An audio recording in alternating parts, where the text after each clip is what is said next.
नमस्कार बंधुरा test based रेसिपिते सबाइके स्वागत। शीतेर हरेक रकम सब्जिर झोल तरकारी भाजा बा कषा तो आमरा सबाई बानिये खाई, किन्तु आजके आमी आपनादेर साथे शीतेर सब्जिर कोनो रकम झोल तरकारी बा भाजार रेसिपि नय, एकटा दारुण सुस्वादु भापार रेसिपि शेयर करते चलेछि। আর এই রকম যদি শীতের সবজির ভাপা হয় তাহলে কিন্তু গরম গরম ভাতের সাথে খেতে দারুণ লাগে। চলুন তাহলে আজকের রেসিপি শেয়ার করি।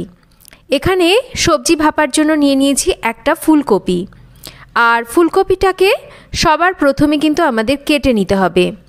তো ফুলকপির ফুলগুলোকে আমি দেখুন ঠিক এই রকম করে ছুরি দিয়ে কেটে নিচ্ছি।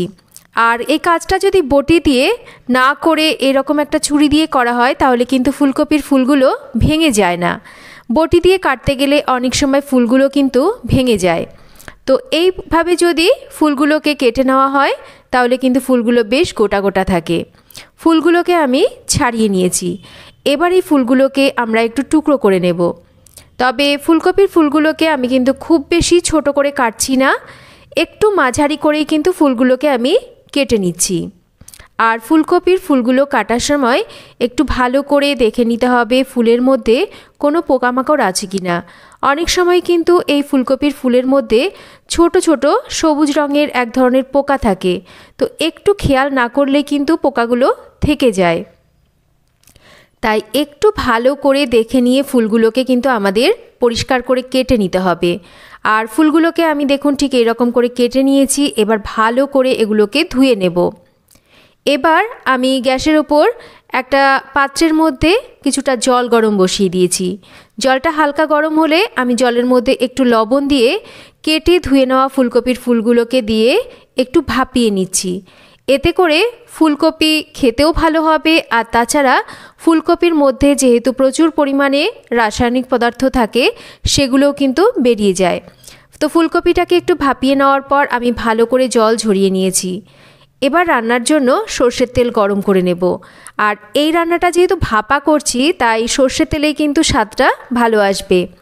তেলটা গরম হয়ে গেলে 1 চিমটি হলুদ, মানে খুব বেশি হলুদ নয়, জাস্ট 1 চিমটি হলুদ তেলের মধ্যে দিয়ে এবার ভাপিয়ে নেওয়া ফুলকপিগুলোকে দিয়ে আমরা ভেজে নেব।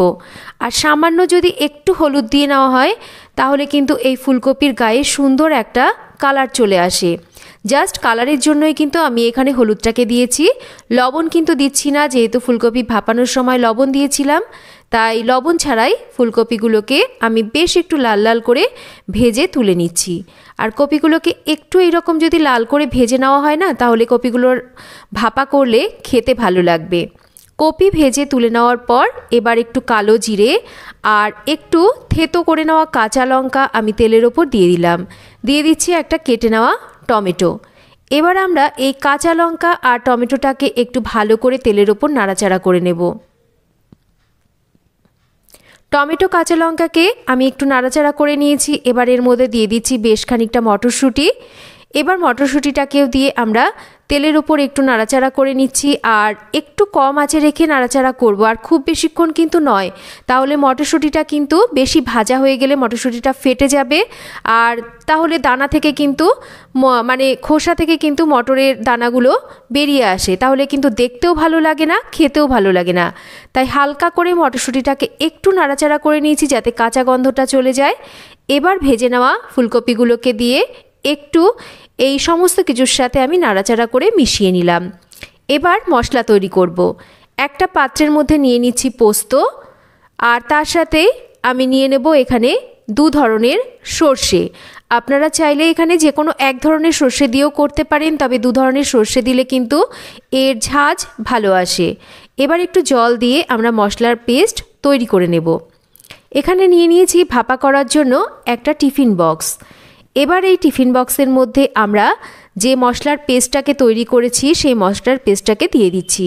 আর মশলাটাকে কিন্তু এইরকম একটু শুকনো শুকনো করে বাটতে হবে, বেশি জল জলে করে বাটলে কিন্তু ভাপাটা জল জলে হয়ে যাবে, আর ভাপা জল জলে হলে কিন্তু খেতে একদমই ভালো লাগে না। এর মধ্যে দিয়ে দিচ্ছি আমি বেশ খানিকটা টক দই। তবে কতটা পরিমাণ আপনারা সবজি ব্যবহার করছেন সেটা হিসাবে কিন্তু সমস্ত কিছু দেবেন। ঝালের জন্য আরও একটু লঙ্কার গুঁড়ো দিচ্ছি, স্বাদ মতন মিষ্টি দিতে হবে, আর দিয়ে দিচ্ছি স্বাদ মতন লবণ আর অল্প করে একটু হলুদ। খুব বেশি ক্যাটক্যাটে কালার এখানে ভালো লাগবে না, তাই হলুদটাকে কিন্তু খুব বেশি দেব না। এবার আমরা খুব ভালো করে এই মশলাগুলোকে মিশিয়ে নেব। আর দেখতেই পাচ্ছেন মশলা কিন্তু আমি বেশ একটু শুকনো শুকনো করে এখানে বানিয়েছি, খুব জলজলে করে কিন্তু নয়। আবারও বলছি, মশলা ভালো করে মিশিয়ে নেওয়ার পর এবার যে ফুলকপিটা আমরা কড়াইতে বানিয়ে রেখেছিলাম সেই ফুলকপিটাকে আমি দিয়ে দিচ্ছি। আমার পাত্রটা এখানে একটু ছোট হয়ে গেছে, তাই আমি কিছুটা ফুলকপি প্রথমে দিয়ে একটু মশলার সাথে মিশিয়ে নিচ্ছি। ফুলকপিটাকে কিছুটা মিশিয়ে নেওয়ার পর বাদবাকি যতটা ফুলকপি এখানে রয়েছে সেই ফুলকপিটাকে কিন্তু আমাদের দিয়ে দিতে হবে। খুব ভালো করে এবার আমরা মশলার সাথে ফুলকপিটাকে মিশিয়ে নেব। আবারও বলছি, মশলাটা কিন্তু জলজলে করলে খেতে ভালো লাগবে না। মশলাটাকে চেষ্টা করতে হবে যাতে একটু এরকম শুকনো শুকনো হয়। তো খুব ভালো করে কিন্তু মশলার সাথে ফুলকপিটাকে আমি মিশিয়ে নিয়েছি। এবার আরেকটু ঝাঁঝের জন্য আমি ওপর থেকে দিয়ে দিচ্ছি আরেকটু কাঁচা সর্ষের তেল। এতে বেশ একটু ঝাঁঝ হবে, খেতে ভালো লাগবে। এবার টিফিন বক্সের আমি ঢাকনাটা বন্ধ করে দিলাম। গ্যাসে আমি পাত্রে কিছুটা জল গরম বসিয়ে দিয়েছি, জলটা ফুটছে। এবার এই জলের মধ্যে আমরা টিফিন বক্সটাকে দিয়ে দেব। আর জলের লেভেলটা ঠিক এই রকম রাখতে হবে, টিফিন বক্সের হাফ। এর থেকে বেশি হলে কিন্তু যখন জলটা ফুটতে থাকবে টিফিন বক্সের ভেতর জলটা ঢুকতে পারে। এবার ওপর থেকে একটা ভারী কিছু এরকম চাপা দিয়ে দিতে হবে যাতে টিফিন বক্সটা নড়াচড়া না করে। এবার আমরা 12 থেকে 15 মিনিট এটাকে স্টিম করব। আমি মোটামুটি 15 মিনিট মতন এটাকে কিন্তু ভাপিয়ে নিয়েছি। এবার আমি গ্যাসের ফ্লেম বন্ধ করে দেব আর একটু ভালো করে টিফিন বক্সটাকে ঠান্ডা করব যাতে আমাদের টিফিন বক্সটা ধরতে সুবিধা হয়। তো টিফিন বক্সটা মোটামুটি একটু ধরার মতন ঠান্ডা হয়ে গেছে। এবার চলুন আমি দেখিয়ে দিই কেমন ভাপা আমাদের তৈরি হয়েছে। দেখুন, একদম দারুণ সুন্দর পারফেক্টলি ভাপা কিন্তু আমাদের তৈরি হয়ে গেছে। দেখেই মনে হচ্ছে না গরম গরম এক থালা ভাত নিয়ে বসে পড়ি আর এই ভাপা দিয়ে মেখে ভাত খাই। এই ভাপা খেতে কিন্তু অসাধারণ স্বাদের হয়। আপনারা একবার বাড়িতে কিন্তু এইভাবে ফুলকপির ভাপা বানিয়ে দেখতে পারেন। সবসময় তো ফুলকপির নানা ধরনের তরকারি, ঝোল, ভাজা এই সমস্ত বানিয়ে খান। একবার এই রেসিপিটা আপনারা বানিয়ে দেখুন। দেখুন একদম দারুণ সুন্দর ফুলকপির ভাপা কিন্তু তৈরি হয়েছে। তো ফুলকপির ভাপা আমার একদম তৈরি। এটা কিন্তু সার্ভ করতে পারি। গরম গরম ভাতের সাথে এই ভাপা খেতে অসাধারণ লাগে। তো কেমন লাগলো আজকের এই রেসিপি একটা কমেন্ট করে জানাবেন। রেসিপি ভালো লাগলে একটা লাইক করবেন, শেয়ার করবেন। আর যদি চ্যানেল সাবস্ক্রাইব করা না থাকে তাহলে চ্যানেলটাকে সাবস্ক্রাইব করবেন। আর আপনারাও বাড়িতে একবার অবশ্যই রেসিপিটা বানিয়ে দেখুন। আশা করছি আপনাদের সবার ভালো লাগবে। আজকের মতো এই পর্যন্তই। আবার ফিরে আসব নতুন কোনো রেসিপি নিয়ে। আর এতক্ষণ আমার সাথে থাকার জন্য অসংখ্য ধন্যবাদ। সবাই ভালো থাকবেন, সুস্থ থাকবেন।